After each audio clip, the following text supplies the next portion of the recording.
One of the best ways to make money in real estate is by identifying issues at a property that is scaring other real estate investors, home buyers, real estate agents away from that property. And that's one of the things that I'm always looking at whenever I'm going out searching for foreclosure properties or estate sales, is when we get out to that property and we get photographs of the property, we always kind of highlight in on the scary stuff or the bad stuff inside the property. Oh, look at this hole in the wall. Or maybe there's a crack in the foundation wall. Those are things that, do look scary. But we have all the resources in place to correct those items easily, and not for a lot of money. But everybody else is fearful from that item, and that's where I want to jump in and lean on, is those items that everybody else is fearful from. So what I'm going to do is take you through a couple items to always be looking at and paying close attention to, and also showing you the simple ways to resolve those issues. One thing that I'm always looking for at a property is I look at the photos when our field staff has gone out and take photographs of the property. I get them back and they're down in the basement, and we've got a block foundation wall, cinder blocks all stacked up, and homes built in the 40s, 50s, and 60s. Many of those homes were built on block foundation. And what tends to happen is they bow over time, water on the exterior of the foundation because of improper gutter drainage, and the frost line at the along the basement. You're going to see a crack that's a horizontal crack on the block foundation wall.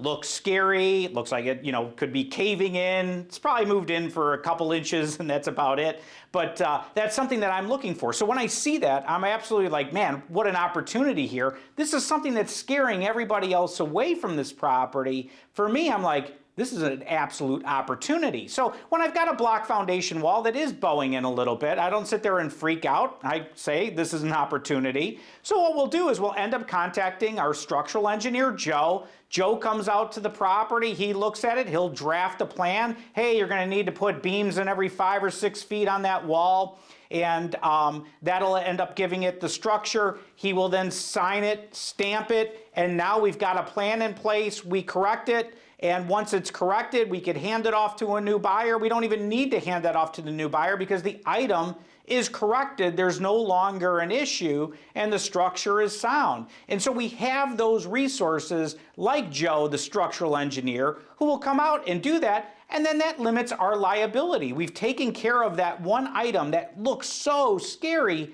but we've easily fixed it. For a few $1,000s, that item is completely resolved, stamped and sealed by a structural engineer that it's complete. There's not anything better that you're going to get on a property than that. So that's something that we look at often, are the bowing foundation walls.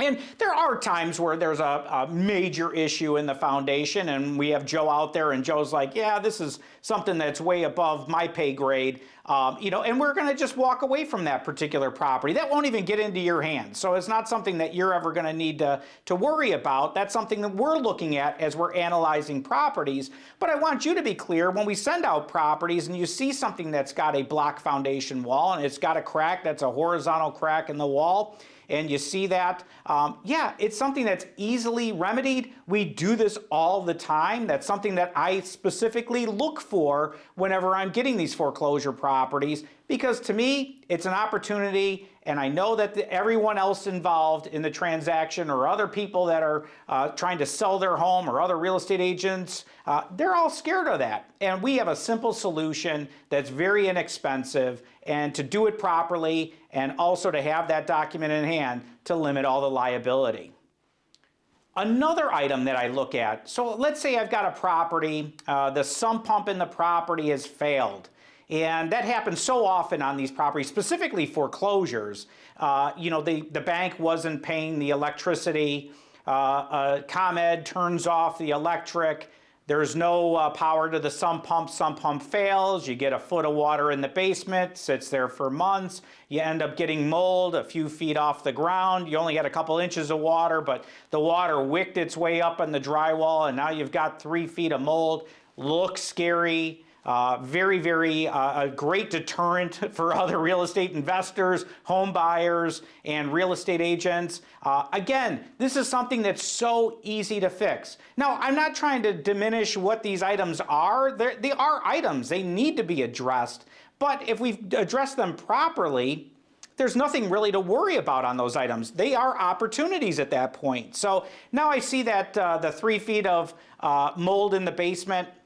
One of the first steps, I'm going to take you through what actually happens, what our contractors do, and what our process is. So we see the mold that's down in the basement. First things first, stop the water from getting into the property. Once you stop the water, then the mold doesn't have anywhere to go. So you want to get rid of any of the water intrusion at the property. So if it was a failed sump pump, get the electric back on, get the sump pump running, and boom, now all the water's going to the outside of the property.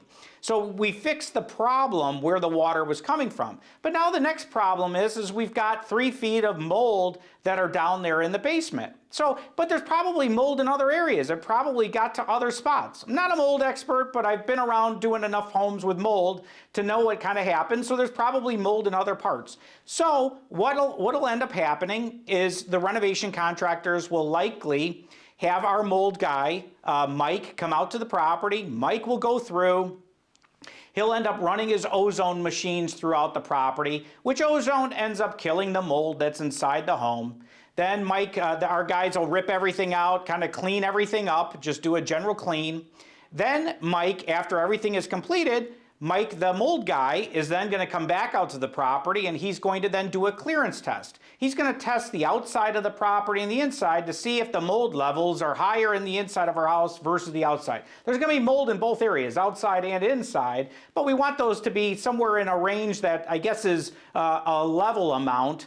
And so as a result, now I get a mold clearance test. Then that limits my liability as an investor because, one, I did everything that needed to be done. I got rid of the water. I got rid of the mold. We ended up using the ozone machines to kill any of the mold, to turn it to dust.